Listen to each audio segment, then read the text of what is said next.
Hello friends, welcome to MCQ वाला। तो friends, आज की सेशन में हम देखेंगे सेट नंबर 21 को।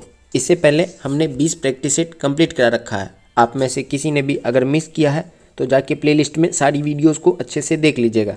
साथ ही साथ हमारा खान सर की पुस्तक से भी प्रैक्टिस सेट चल रहा है, तो आप लोग वहाँ पे भी जाके देख सकते हैं। प्लेलिस्ट में उनकी भी सारी वीडियोज़ डाली हुई हैं, तो वहाँ से जाके आप खान सर वाला प्लेलिस्ट में भी जाके सारी वीडियोस को अच्छे से देख लेंगे। सारे क्वेश्चंस बहुत इंपॉर्टेंट है, ज़्यादा से ज़्यादा प्रैक्टिस सेट लगाना है, आपको पता चलेगा कितना स्कोर आप कर पा रहे हैं।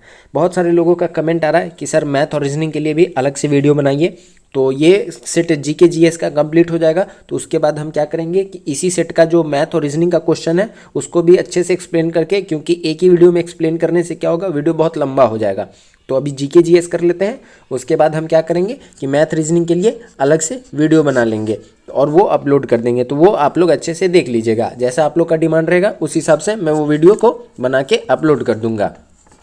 और आप लोग हमारे व्हाट्सएप और टेलीग्राम चैनल दोनों से जाके जुड़ सकते हैं। उसका दोनों का लिंक डिस्क्रिप्शन बॉक्स में दिया हुआ है, साथ ही साथ हमारे चैनल पे भी दिया हुआ है। तो वहाँ से जाके आप जुड़ जाएंगे उस पर। वहाँ पे आप कभी कभी रीलोड का ऑप्शन दिखाने लगता है, जब आप सर्च करते हैं, क्लिक करते हैं उस लिंक पे, तो रीलोड का ऑप्शन दिखाता है, तो आप रीलोड कर लेंगे। क्योंकि कभी कभी नेटवर्क इशू की वजह से वैसा दिखाने लगता है, तो बहुत सारे लोगों को कन्फ्यूज़न हो जाता है कि यहाँ से कैसे जुड़े, अब कैसे जुड़े। तो आप आराम से उसको चेक करेंगे, ओपन करेंगे लिंक को, वो ऑटोमेटिक रीडायरेक्ट कर देगा आपको हमारे व्हाट्सएप और टेलीग्राम पे। तो वहाँ से आप हमारे साथ जुड़ जाएंगे। तो चलिए स्टार्ट करते हैं आज की सेशन को, सेट नंबर 21 को। सेट नंबर 21 क्वेश्चन नंबर 1 है, उच्च न्यायालय के मुख्य न्यायाधीश की नियुक्ति कौन करता है? तो उच्च न्यायालय यानी कि हाई कोर्ट, हाई कोर्ट के मुख्य न्यायाधीश की नियुक्ति जो है ये भारत के राष्ट्रपति के द्वारा की जाती है। Option A is the right answer. हमारे संविधान के अनुच्छेद 214 से लेके 232 तक जो है ये हाई कोर्ट से संबंधित आर्टिकल्स दिए गए हैं, इसको ध्यान में रखेंगे। और उच्च न्यायालय के न्यायाधीश को महाभियोग जैसी प्रक्रिया से हटा सकते हैं, और इनकी नियुक्ति भारत के राष्ट्रपति के द्वारा की जाती है। और भारत में सबसे बड़ा उच्च न्यायालय जो है वो इलाहाबाद उच्च न्यायालय है, इसको भी ध्यान में रखेंगे। 2, मनसबदारी प्रणाली किसने आरंभ की थी? तो मनसबदारी प्रणाली जो है ये अकबर के द्वारा प्रारंभ किया गया था। Option D is the right answer. Akbar ने 1574 में मनसबदारी प्रथा को प्रारंभ किया था। मनसब अरबी भाषा का शब्द है जिसका अर्थ होता है पद, नाम, तो इसको ध्यान में रखेंगे। अकबर के द्वारा भू राजस्व प्राप्ति की एक और प्रणाली का प्रारंभ किया गया था जिसे हम जब्ती प्रणाली कहते हैं, जो कि बहुत ही प्रचलित भी थी, तो इसको ध्यान में रखेंगे। मनसबदारी भी अकबर के द्वारा ही चलाई गई थी। 3, भारत और बांग्लादेश भूमि सीमा समझौते के संशोधित संस्करण को दोनों देशों द्वारा भारतीय संविधान के किस संशोधन के तहत अंगीकृत किया गया? तो भारत और बांग्लादेश के बीच में जो भूमि का हस्तांतरण हुआ था, यानी कि एक्सचेंज हुआ था भूमि एक दूसरे से, तो वो जो है हमारे संविधान में 100वां संवैधानिक संशोधन अधिनियम 2015 में। Option B is the right answer, इसमें ध्यान में रखेंगे। बांग्लादेश को भारत से 111 परिक्षेत्र यानी कि 17,160 एकड़ भूमि तथा भारत को बांग्लादेश से 51 परिक्षेत्र 7,160 एकड़ भूमि प्राप्त हुए थे, तो इसको ध्यान में रखेंगे। 4, निम्नलिखित में से किसने और कब पहली बार अशोक के शिलालेखों का अर्थ स्पष्ट किया था? तो अशोक के शिलालेखों का स्पष्ट रूप से जो पढ़ पाए थे वो कौन थे? वो जेम्स प्रिंसप। 1837 में जेम्स प्रिंसप के द्वारा पहली बार अशोक के शिलालेखों को पढ़ा गया था। और अशोक का जो वृहत शिलालेख है वो कुल संख्या में 14 शिलालेख है। अशोक का 14 वृहत शिलालेख है, इसको भी ध्यान में रखेंगे। अशोक के द्वारा जो है बहुत तरह के लेख लिखवाए गए थे, जैसे कि शिलालेख लिखाया जाता था, लघु स्तंभ लेख लिखाया जाता था, रॉक एडिक्ट्स, ये सब लिखाया जाता था अशोक के द्वारा, तो इसको ध्यान में रखेंगे। पहली बार जेम्स प्रिंसप ने 1837 ईस्वी में इसको सफलता पाई थी पढ़ने में। 5, भारतीय संविधान के 73वें संशोधन के संदर्भ में निम्नलिखित में से कौन सा कथन सही है? तो 73वां संविधान संशोधन के बारे में कौन सा कथन सही है ये पूछा जा रहा है कि इसमें पंचायतों को स्वशासन की संस्थान स्वीकार किया गया था, ये सही बात है। इसमें शहरी स्थानीय सरकार को स्वशासन की संस्थान स्वीकार किया गया था, तो नहीं, शहरी स्थानीय को 74वें में किया गया था। तो यहाँ पे option C is the right answer, केवल पहला सही है, तो इसको ध्यान में रखेंगे। 6, भारत में कौन सी खाद्य फसल अक्टूबर नवंबर में बोई जाती है और मार्च अप्रैल में काटी जाती है? तो इसमें से रबी की फसल कौन सी है? रबी की फसल वो होती है जो अक्टूबर नवंबर में बोई जाती है और मार्च अप्रैल में काटे जाती है। तो गेहूं जो है ये अक्टूबर नवंबर में बोया जाता है और मार्च अप्रैल में काटा जाता है। Option B is the right answer. तो इसको ध्यान में रखेंगे। कॉफ़ी जो है, भारत में कॉफ़ी का सर्वाधिक उत्पादक राज्य जो है ये कर्नाटक है, इसको भी ध्यान में रखेंगे। 7, किस दिन को अंतर्राष्ट्रीय अहिंसा दिवस के रूप में मनाया जाता है? तो अंतर्राष्ट्रीय अहिंसा दिवस जो है ये महात्मा गांधी के जन्म दिवस पे मनाया जाता है। Option B is the right answer. Gandhi Jayanti के दिन को ही हम क्या मनाते हैं? अंतर्राष्ट्रीय अहिंसा दिवस मनाते हैं। 2 अक्टूबर को हमारे देश के जो पूर्व प्रधानमंत्री हैं लाल बहादुर शास्त्री, उनका भी जन्म दिवस है, ये भी ध्यान में रखेंगे। 30 जनवरी को गांधी जी की मृत्यु हुई थी, 30 जनवरी को, तो इसको ध्यान में रखेंगे। 8, पटना जिले में स्थित नखास पिंड का संबंध है। तो नखास पिंड का जो संबंध है वो सविनय अवज्ञा आंदोलन से है। Option B is the right answer. इसको ध्यान में रखेंगे। सविनय अवज्ञा आंदोलन जो है ये 6 अप्रैल 1930 को प्रारंभ हुआ था। मैंने आपको बताया था कि 24 मार्च से लेके 12 मार्च से लेके 6 अप्रैल तक जो नमक दांडी यात्रा चला था। तो उसके बाद जब नमक कानून को तोड़ देते हैं तो सविनय अवज्ञा आंदोलन प्रारंभ हो जाता है। तो इसका प्रारंभ अगर पूछ ले तो 6 अप्रैल 1930 को, तो इसको ध्यान में रखेंगे। और पटना में ये जो नखास पिंड है इसका भी संबंध सविनय अवज्ञा आंदोलन से ही है। खिलाफत आंदोलन कब का है? तो ये है 1919 का। शौकत अली एवं मोहम्मद अली के द्वारा प्रारंभ किया गया था। असहयोग आंदोलन कब का? 1920 का है, इसको भी ध्यान में रखेंगे। 1 अगस्त 1920 को शुरू किया गया था और 12 फरवरी 1922 को वापस ले लिया गया था। और भारत छोड़ो आंदोलन ये 1942 में प्रारंभ किया गया था, जिसमें गांधी जी ने नारा दिया था करो या मरो का। तो इन सभी बात को आप अच्छे से याद रखेंगे। एग्जाम में क्वेश्चंस कहीं से भी पूछे जा सकते हैं, तो इसलिए आप लोग एक्स्ट्रा फैक्ट को जरूर से जरूर याद रखेंगे। और आप लोग वीडियो के अंत तक जरूर बने रहिएगा, सारे क्वेश्चंस इंपॉर्टेंट है। और वीडियो पसंद आता है तो प्लीज़ वीडियो को लाइक किया करिए, दोस्तों में भी शेयर किया करिए, और चैनल को सब्सक्राइब नहीं किए तो चैनल को भी सब्सक्राइब कर लीजिए। अब देखते हैं 9 नंबर क्वेश्चन। भारत के संविधान में संघीय शब्द का प्रयोग कहाँ पर हुआ है? तो संघीय शब्द का प्रयोग जो है ये हमारे संविधान में कहीं नहीं हुआ है। Option D is the right answer. आप ऐसा सोच रहे होंगे कि अनुच्छेद 1 में तो कहा गया है कि भारत राज्यों का संघ है, तो गौर से देखेंगे यहाँ पे राज्यों का संघ कहा गया है, ना कि संघीय लिखा गया है। तो दोनों में डिफरेंस होता है, तो इसको ध्यान में रखेंगे। हमारे संविधान की प्रस्तावना में क्या लिखा गया है कि भारत अर्थात इंडिया, तो इसको भी ध्यान में रखेंगे कि भारत और इंडिया दोनों हमारे देश को कहा गया है। ठीक है। और भाग 3 में क्या है? तो भाग 3 में मौलिक अधिकार है 12 से 35 तक। प्रस्तावना में कुल एक बार ही संशोधन हुआ है, 42वां संविधान संशोधन 1976। और अनुच्छेद 368 किससे संबंधित है? तो ये संविधान संशोधन से संबंधित है, और ये प्रक्रिया हमने साउथ अफ्रीका से लिया है। तो इन सभी बातों को बहुत अच्छे से आप नोट कर लेंगे। 10 नंबर, बारालाचा दर्रे के दोनों किनारों पर से निकलने वाले 2 जलधाराएं चंद्रा और भागा निम्न में से कौन सी नदी बनाती है? तो चंद्रा और भागा जो है ये चिनाब नदी बनाती है। Option B is the right answer. इसको ध्यान में रखेंगे। और चिनाब नदी की जो कुल लंबाई है 1180 किलोमीटर है। चिनाब नदी झेलम तथा रावी नदी का जल ग्रहण करने के पश्चात सतलज नदी में जाके मिल जाती है। ठीक है। 11, बाबूजी के उपनाम से किन्हें याद किया जाता है?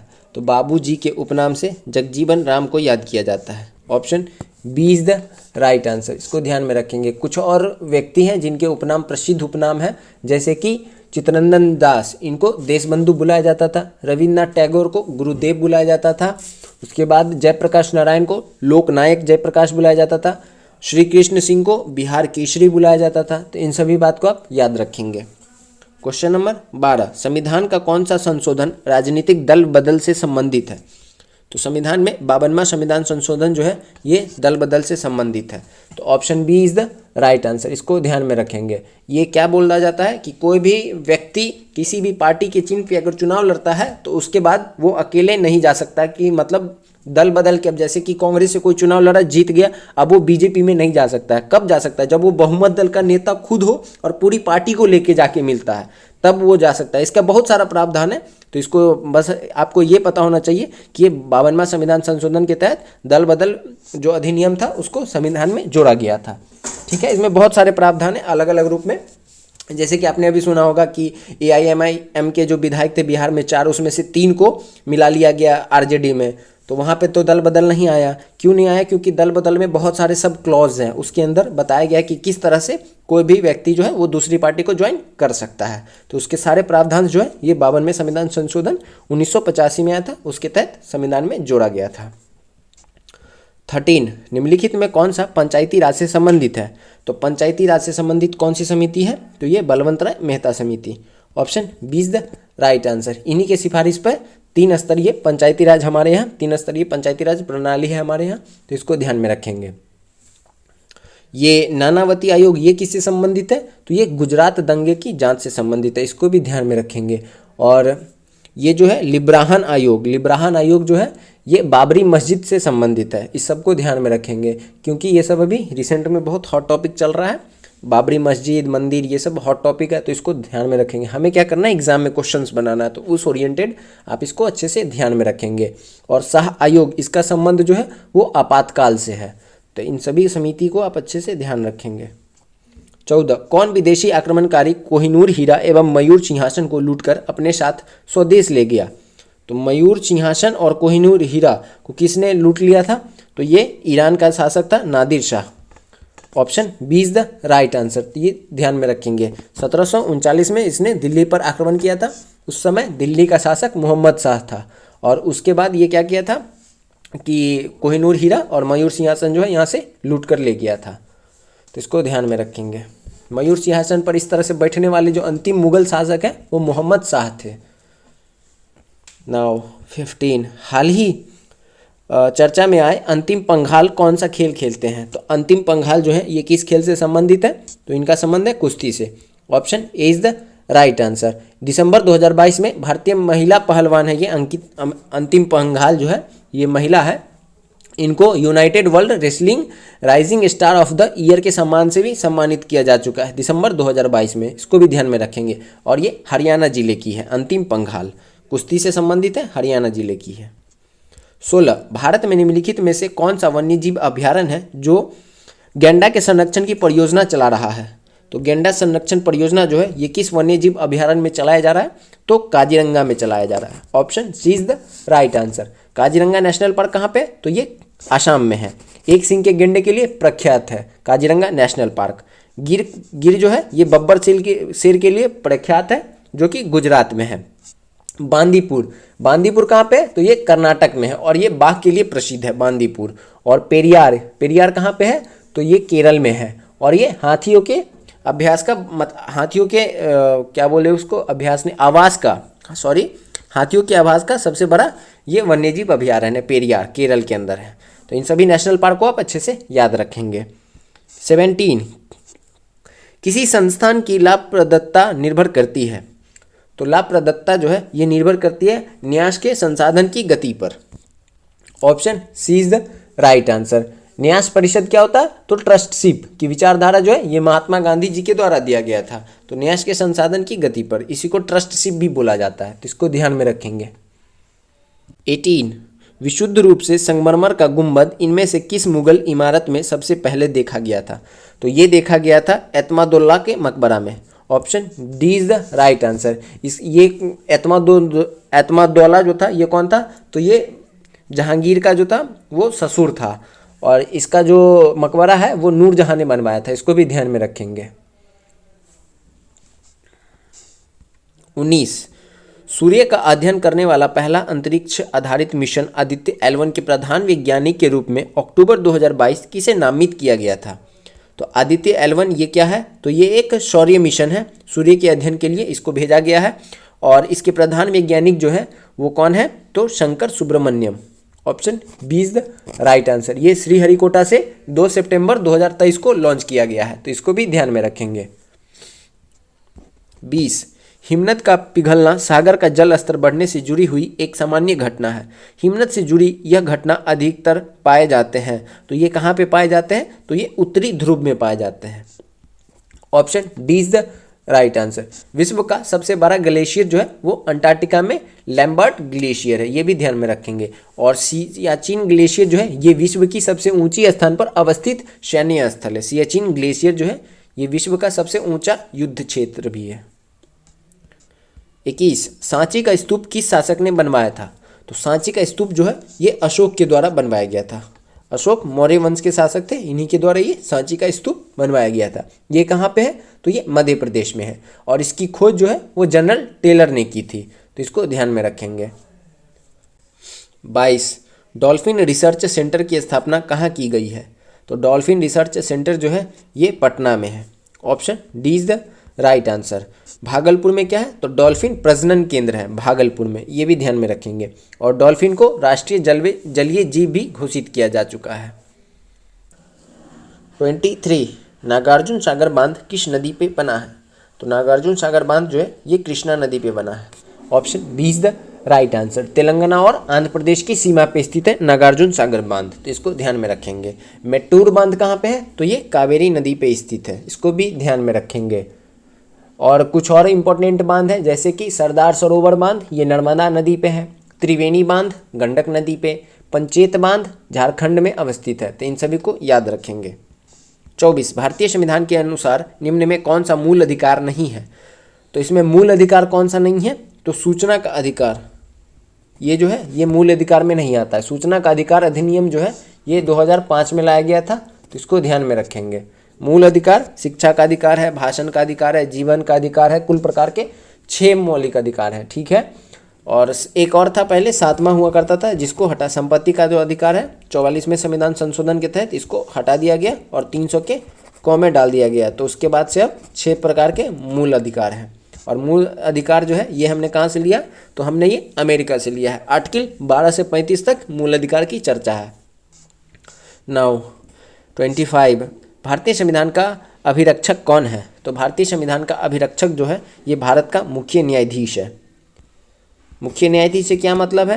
तो मुख्य न्यायाधीश से ये मतलब है कि यहाँ पे क्वेश्चन हमारे ये समझाने की कोशिश कर रहा है कि हमारे संविधान का संरक्षण जो होता है वो सुप्रीम कोर्ट होता है, तो ध्यान में रखेंगे। बहुत इंपॉर्टेंट ये फैक्ट है, बहुत लोगों को इसके बारे में कन्फ्यूज़न हो जाता है, तो इसको अच्छे से ध्यान में रखना है। 26 ग्रीन पार्क स्टेडियम है, तो ग्रीन पार्क जो है ये कानपुर में है। Option D is the right answer. Bangalore में क्या है? तो बेंगलोर में चिन्ना स्वामी स्टेडियम है। देहरादून में कौन सा है? तो देहरादून में एक स्टेडियम है बहुत ही प्रसिद्ध है, मुझे नाम नहीं याद आ रहा है, आप देख लेंगे उसको। और वानखेड़े स्टेडियम कहाँ पे? तो वो मुंबई में है। और साल्ट लेक स्टेडियम ये कोलकाता में है। नरेंद्र मोदी स्टेडियम ये अहमदाबाद में है। तो इन सब स्टेडियम को आप ज़रूर याद रखेंगे। देहरादून का आप ज़रूर देख लेंगे, इंपॉर्टेंट है वो भी, देहरादून में अभी मैच हुआ है। 27 रॉलेट एक्ट 1919 किसके काल में लागू किया गया था? तो रॉलेट एक्ट जो है ये बिना अपील बिना दलील वाला कानून भी इसे कहा जाता है, और ये जो है ये चेम्सफोर्ड के समय में लागू किया गया था। Option A is the right answer. Minto के समय क्या आया था? 1909 में मॉर्ले मिंटो एक्ट आया था। 28 मानव पर्यावरण सम्मेलन 1972 हुआ था, तो 1972 का जो सम्मेलन ये हुआ था ये स्टॉकहोम में हुआ था। Option A is the right answer, इसको ध्यान में रखेंगे। ये अभी तक का जो है ये पहली बार ऐसा कोई सम्मेलन हुआ था जिसमें विश्व के बहुत सारे देशों को जोड़ा गया था हमारे पर्यावरण के संरक्षण के लिए, तो इसको ध्यान में रखेंगे। और इसका मुख्यालय जो है वो कहाँ पे? नैरोबी केन्या में है। और हम लोग हर वर्ष 5 जून को पर्यावरण दिवस मनाते हैं, विश्व पर्यावरण दिवस 5 जून को मनाया जाता है। 29 स्वर्ण मुख्यतः संबंधित होता है, तो स्वर्ण जो है ये संबंधित होता है अंतर्राष्ट्रीय बाजार से। Option C is the right answer. और सबसे अधिक संरक्षित सोना का भंडार जो है वो यूएसए के पास है, और सबसे बड़ा सोना का उत्पादक देश जो है वो चाइना है।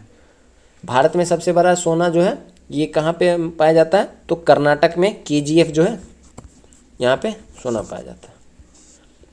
30 द्विपक्षीय एकाधिकार किस बाजार स्थिति को दर्शाता है? तो द्विपक्षीय एकाधिकार जो है ये एक विक्रेता और एक क्रेता को दर्शाता है। Option D is the right answer. 31 बाजार का नियम किस अर्थशास्त्री ने दिया? तो बाजार का नियम जो है ये जेबी से के द्वारा दिया गया था। Option D is the right answer.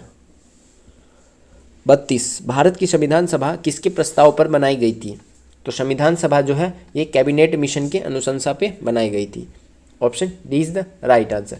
Cabinet mission का आगमन जो है ये 24 मार्च 1946 को हुआ था। इसमें ब्रिटिश मंत्रिमंडल के 3 सदस्य थे, Pethick Lawrence, sir Stafford Cripps और एबी अलेक्जेंडर, तो इसको ध्यान में रखेंगे। कैबिनेट मिशन योजना का प्रकाशन जो है ये 16 मई 1946 को हुआ था। और इस मिशन के अध्यक्ष जो थे वो पैथिक लॉरेंस थे। ठीक है, इन सभी को याद रखेंगे। 33, राज्य का अनिवार्य तत्व निम्न में से कौन सा है? तो राज्य के लिए अनिवार्य तत्व जो है ये सभी हो जाएगा। प्रभुत्व भी होना चाहिए, राज्य क्षेत्र भी होना चाहिए, शासन भी होना चाहिए और एक निश्चित जनसंख्या भी होना चाहिए। 4 होते हैं राज्य के लिए तत्व। तो यहाँ पे ऑप्शन डी में ये सभी दिया हुआ। तो इन प्रभुत्व, प्रभुसत्ता, राज्य क्षेत्र, शासन और नियमित जनसंख्या, इन 4 होते हैं राज्य का अनिवार्य तत्व। इसको आप जरूर याद रखेंगे, ये बहुत इंपॉर्टेंट क्वेश्चन है। 34, निम्न में कौन सी जनजाति ताना भगत आंदोलन के साथ जुड़ी हुई है? तो ताना भगत आंदोलन के साथ जुड़ी हुई है उरांव जनजाति। Option A is the right answer. ये 1914 से 1920 में हुआ था, अभी के तत्कालीन बिहार में। उस अभी का तत्कालीन झारखंड है, उस समय का वो बिहार का हिस्सा हुआ करता था। 35, नौजवान भारत सभा किसने स्थापित की थी? तो नौजवान भारत सभा जो है ये किसके द्वारा? सरदार भगत सिंह के द्वारा स्थापित किया गया था। कब किया गया था? 1926 में। इसको ध्यान में रखेंगे। 36, बुद्ध, धम्म और संघ मिलकर कहलाते हैं। तो बुद्ध, धम्म और संघ को हम क्या कहते हैं? त्रिरत्न कहते हैं। ये तीनों बौद्ध धर्म से संबंधित हैं, तो इसको ध्यान में रखेंगे। बौद्ध धर्म के सबसे प्राचीन ग्रंथ जो है वो त्रिपिटक है, विनय पिटक, सूत पिटक और अभिधम्म पिटक। 37, focus in the road, my days at RBI and beyond नामक पुस्तक के लेखक सी रंगराजन हैं। अच्छा, यहाँ पे ना ये मिस्टेक हो गया है, पुस्तक के लेखक का नाम पूछा जा रहा है, तो ये सी रंगराजन है। Option C is the right answer. 38, किस पर्वतीय स्थल को सतपुरा की रानी कहते हैं? तो सतपुरा की रानी जो है ये पंचमढ़ी को कहा जाता है। बहुत ही प्रसिद्ध जगह है, टूरिस्ट प्लेस है, ये बहुत ही अच्छा जगह है। और इसकी सबसे ऊंची चोटी जो है सतपुरा की वो धूपगढ़ है, ये भी याद रखेंगे, 1350 मीटर है। और पंचमढ़ी जो है ये मध्य प्रदेश के होशंगाबाद जिले में स्थित है। 39, कौन सी राष्ट्रीय राजमार्ग दिल्ली और कलकत्ता को मथुरा और वाराणसी के रास्ते से जोड़ता है? तो ये कौन सा राष्ट्रीय राजमार्ग है? NH2, दिल्ली कलकत्ता को मथुरा और वाराणसी के रास्ते से जोड़ता है, इसको ध्यान में रखेंगे। 40, निम्नलिखित में से किस तिथि को बिहार राज्य सरकार द्वारा मेधा दिवस मनाने का निर्णय लिया गया है? तो ये किस तिथि को लिया गया है? 3 दिसंबर को। Option B is the right answer. Bihar दिवस कब मनाया जाता है? 22 मार्च को। और 11 नवंबर को राष्ट्रीय शिक्षा दिवस मनाया जाता है, ये भी ध्यान में रखेंगे, डॉक्टर अब्दुल कलाम आज़ाद की जयंती पे। और मेधा दिवस जो है ये किसके जयंती पे मनाया जाता है? तो डॉक्टर राजेंद्र प्रसाद के जयंती पे मनाया जाता है। ठीक है, इसको ध्यान में रखेंगे। 41, अजंता कलाकृतियाँ किससे संबंधित है? तो अजंता कलाकृतियाँ जो है इसका संबंध गुप्त काल से है। Option D is the right answer. Ajanta की गुफाओं को 1983 में यूनेस्को के द्वारा यूनेस्को सूची में शामिल किया गया था विश्व विरासत स्थल में। 42, 1100 ईस्वी में निर्मित मंदिर जो भुवनेश्वर के अन्य मंदिरों पर प्रधानता रखता है कौन सा है? तो ये कौन सा मंदिर है? तो ये है आपका त्रिभुवनेश्वर लिंगराज का मंदिर। Option C is the right answer, तो इसको ध्यान में रखेंगे। 43, निम्न में कौन सी ठंडी महासागरीय जलधारा नहीं है? तो इसमें ठंडी महासागरीय जलधारा कौन नहीं है? तो ये आपका हो जाएगा क्यूरोशिया। Option C is the right answer. ये कहाँ पे? ये जापान के पास बहती है क्यूरोशिया, ये गर्म जलधारा है, तो इसको ध्यान में रखेंगे। बाकी केनारी, ओयाशियो और कैलिफोर्निया ये तीनों जो है ये ठंडी जलधारा है। 44, हेलेंस्की राजधानी है। तो हेलेंस्की जो है ये फिनलैंड की राजधानी है। Option A is the right answer. Finland जो है ये उत्तरी यूरोप महाद्वीप में स्थित क्षेत्रफल की दृष्टि से 8वां सबसे बड़ा देश है। और फिनलैंड की मुद्रा जो है ये यूरो है। मुद्रा भी याद रखेंगे, यहाँ से भी क्वेश्चंस पूछे जा रहे हैं लगातार। 45, हाल ही में मार्कोनी पुरस्कार 2023 से किसे सम्मानित किया गया है? तो मार्कोनी पुरस्कार 2023 से सम्मानित किया गया है हरि बालकृष्णन को। Option B is the right answer. 52वां दादा साहब फाल्के पुरस्कार ये किसे मिला है? तो आशा पारेख को मिला है। उसके बाद प्रीतजर आर्किटेक्चर अवार्ड 2023 डेविड चिपरफील्ड को मिला है। तो इन सबको याद रखेंगे। 46, निम्नलिखित में से किसने सभी तीनों गोलमेज सम्मेलन में भाग लिया है? तो तीनों गोलमेज सम्मेलन में भाग लेने वाले इकलौते भारतीय डॉक्टर बी आर अम्बेडकर थे। Option B is the right answer. Gandhi ji Congress की तरफ से दूसरे गोलमेज सम्मेलन में भाग लेने के लिए जाते हैं, तो इसको भी ध्यान में रखना है। कांग्रेस का प्रतिनिधित्व केवल दूसरे गोलमेज सम्मेलन में ही हो पाता है। 47, भारत का पहला परमाणु अनुसंधान रिएक्टर कौन सा है? तो भारत का पहला परमाणु अनुसंधान रिएक्टर जो है ये है Apsara. Option A is the right answer. ये कब खोला गया था? तो 10 अगस्त 1948 को। इसको भी ध्यान में रखेंगे। 48, मनुष्य को चंद्रमा पर ले जाने वाला अब तक का सबसे शक्तिशाली रॉकेट स्टारशिप किस कंपनी ने बनाया है? तो स्टारशिप जो है ये बनाया गया है स्पेस एक्स के द्वारा। स्पेस एक्स जो है एक निजी प्राइवेट कंपनी है। किसकी है? एलन मस्क की है, तो इसको ध्यान में रखेंगे। 49, अगस्त 2023 में वित्त मंत्रालय की सिफारिश पर किस सरकारी तेल कंपनी को 13वां महारत्न कंपनी का दर्जा दिया गया है? तो 13वीं महारत्न कंपनी जो है ये कौन बनी है? तो ऑयल इंडिया लिमिटेड बनी है। इंपॉर्टेंट क्वेश्चन है, याद रखेंगे। 13वीं महारत्न कंपनी 2023 में ऑयल इंडिया लिमिटेड। 12वां कौन था? ग्रामीण विद्युतकरण निगम। और 11वां पावर फाइनेंस कॉरपोरेशन। तो 11, 12, 13 इन तीनों को याद रखेंगे। 50, अंतर्राष्ट्रीय अंतरिक्ष दिवस कब मनाया जाता है? तो अंतर्राष्ट्रीय अंतरिक्ष दिवस जो है ये हर वर्ष 23 अगस्त को मनाया जाता है। Option A is the right answer. 51, 152 degree Fahrenheit dash degree centigrade के बराबर होता है। तो इसका फॉर्मूला क्या होता है? कल भी एक सेम क्वेश्चन आया था। इसका फॉर्मूला होता है C/100 बराबर F माइनस 32/212 माइनस 32। इस पे पुट कर देना है, F को यहाँ पे पुट कर देना, यहाँ से आप C के बराबर में मान आ जाएगा। तो C का जो मान आएगा 66.67। Option A. 52, पौधे के किस भाग को केसर के रूप में इस्तेमाल किया जाता है? तो केसर में हम वर्तिका या वर्तिकाग्र का इस्तेमाल करते हैं। Option C is the right answer. और केसर कहाँ पे सर्वाधिक पाया जाता है? तो जम्मू कश्मीर में पाया जाता है, ये भी ध्यान में रखना है। 53, निम्नलिखित में कौन सा सबसे सशक्त संकदक है? तो सबसे सशक्त संकदक जो है ये है आपका aluminium chloride. Option B is the right answer. इसका फॉर्मूला क्या हो जाएगा? AlCl3। 54, 15 ओम का प्रभावी प्रतिरोध प्राप्त करने के लिए 8 ओम और 20 ओम के दो प्रतिरोध को समानांतर क्रम में जोड़ा जाता है। तो 8 ओम का मान ज्ञात करें। तो R का मान कितना होगा? तो इसका फॉर्मूला क्या होता है? 1/R बराबर 1/R1 प्लस 1/R2।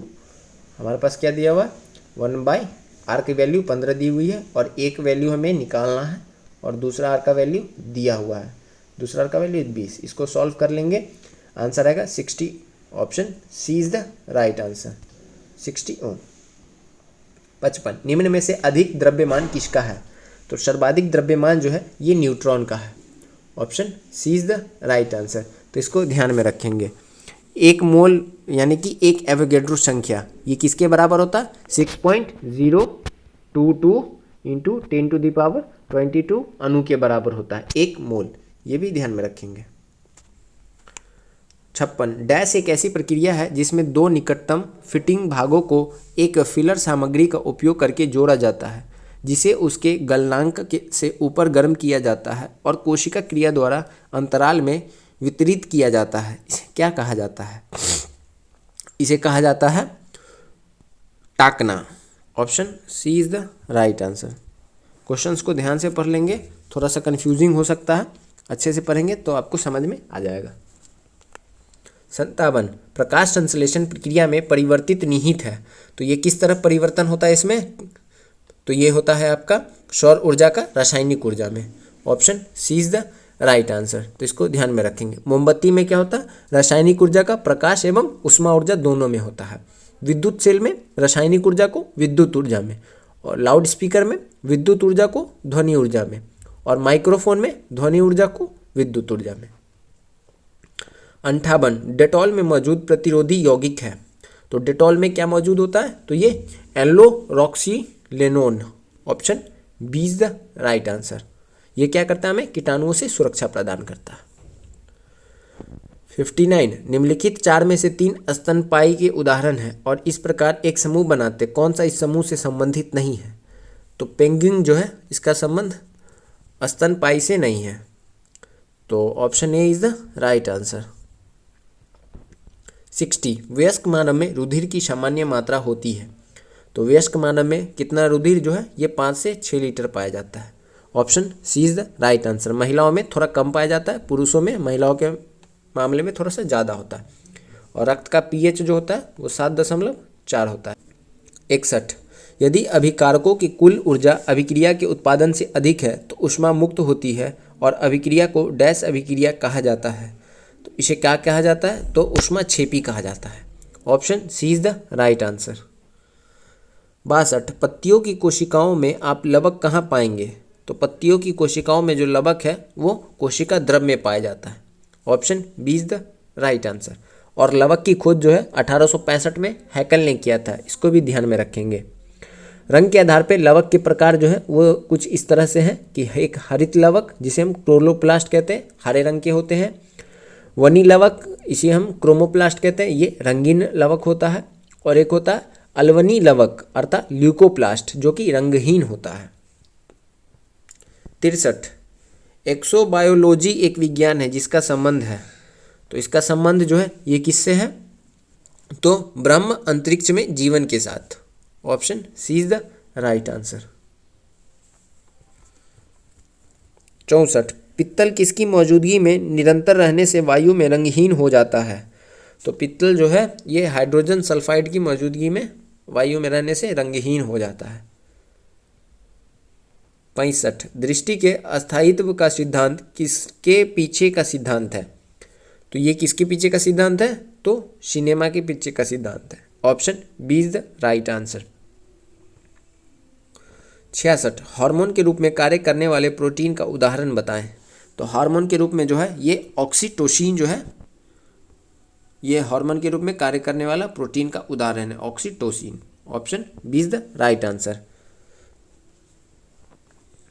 67 तरंग एक स्थान से दूसरे स्थान को गति करते समय स्थानांतरित करती है, क्या स्थानांतरित करती है, तो ये सभी करती है, ऊर्जा भी करती है, माध्यम के कारण और ताप, तो option D is the right answer. तो इसको ध्यान में रखेंगे कि तरंग जो है एक स्थान से दूसरे स्थान को गति करते समय ऊर्जा, ताप, माध्यम के कण सभी स्थानांतरित करती है।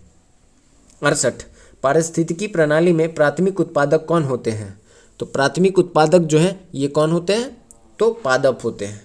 Option C is the right answer. ये 3 श्रेणियों में विभक्त किए जाते हैं, एक प्राथमिक उपभोक्ता, एक द्वितीयक और एक तृतीयक। 69 प्रचार उद्देश्यों के लिए भेजे जाने वाले अवांछित इलेक्ट्रॉनिक्स संदेश कहलाते हैं, इसे क्या कहा जाता है, इसे कहा जाता है spam. Option C is the right answer. सभी लोगों के फ़ोन में आता होगा स्पैम मैसेज, तो ये जो है ये इलेक्ट्रॉनिक संदेश होता है। 70 ब्रेड बनाने के लिए आवश्यक घटक क्या है, तो ब्रेड बनाने के लिए आवश्यक घटक जो है ये मैदा और खमीर है। Option A is the right answer. खमीर को ही इंग्लिश में ईस्ट कहा जाता है। 71 निम्नलिखित में से किस हार्मोन को आपातकालीन हार्मोन कहते हैं, तो आपातकालीन हार्मोन जो है ये एड्रीनल को कहा जाता है। Option A is the right answer. इसको लरो या उड़ो हार्मोन भी कहते हैं, तो इसको ध्यान में रखेंगे। एड्रीनल को आपातकालीन हार्मोन कहते हैं। 72 मलेरिया किसके द्वारा एक व्यक्ति से दूसरे व्यक्ति तक अंतरित करता है, तो मलेरिया जो है ये एनोफिलीज मच्छर के द्वारा एक व्यक्ति से दूसरे व्यक्ति में फैलता है।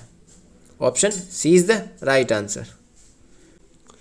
73 अमरबेल क्या है, तो अमरबेल जो है यह पूर्णतः परजीवी है। Option B is the right answer. अमरबेल जो होता है ये स्वास्थ्य के लिए बहुत ही लाभदायक होता है, इसको भी ध्यान में रखेंगे। यह डायबिटीज, कैंसर से बचाव, हड्डियों को मजबूत करने तथा प्रजनन क्षमता बढ़ाने में बहुत ही मददगार होता है अमरबेल। 74 डैश का संबंध खाद्य पदार्थों के खराब होने, स्वाद बिगड़ने, संरचना बिगड़ने, रंग उड़ जाने और पोषण मूल्य से में कमी से है, तो ये किसका संबंध है, तो ये खाद्य विकृति का। Option D is the right answer. केंद्रीय औषधि शोध संस्थान ये कहाँ पे, ये लखनऊ में। केंद्रीय खाद्य प्रौद्योगिकी अनुसंधान संस्थान ये मैसूर में है।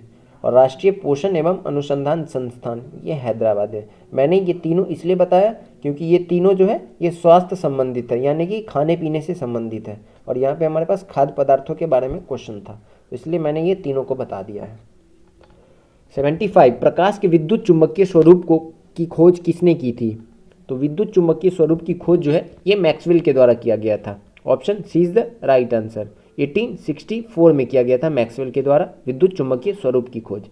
तो ये हमारा सेट नंबर 21 कंप्लीट हुआ। इसमें 75 क्वेश्चन थे, मैंने वो 75 क्वेश्चन कंप्लीट करा दिए हैं। इसके आगे के क्वेश्चन जो मैथ और रीजनिंग का क्वेश्चन है वो आपको हमारे व्हाट्सएप चैनल या टेलीग्राम ग्रुप में कहीं पे भी मिल जाएगा। आप जाके दोनों जगह जुड़ जाइएगा हमारे साथ। साथ ही साथ अगर आपने चैनल को सब्सक्राइब नहीं किया तो चैनल को सब्सक्राइब कर लीजिए, बेल आइकन को प्रेस कर लीजिए, ताकि कोई भी वीडियो जो अपलोड होगी बीएसएससी से रिलेटेड उसकी नोटिफिकेशन आपको मिल जाएगी। तो लगातार आप हमारे साथ बने रहिए। बहुत अच्छे से मैं एक्सप्लेन करके आपके सारे डाउट्स को क्लियर करने की कोशिश करता हूँ। आप लोग का जैसा डिमांड आएगा मैथ और रीजनिंग के लिए मैं कोशिश करूँगा उनकी भी अलग से वीडियोज़ बना दूँ।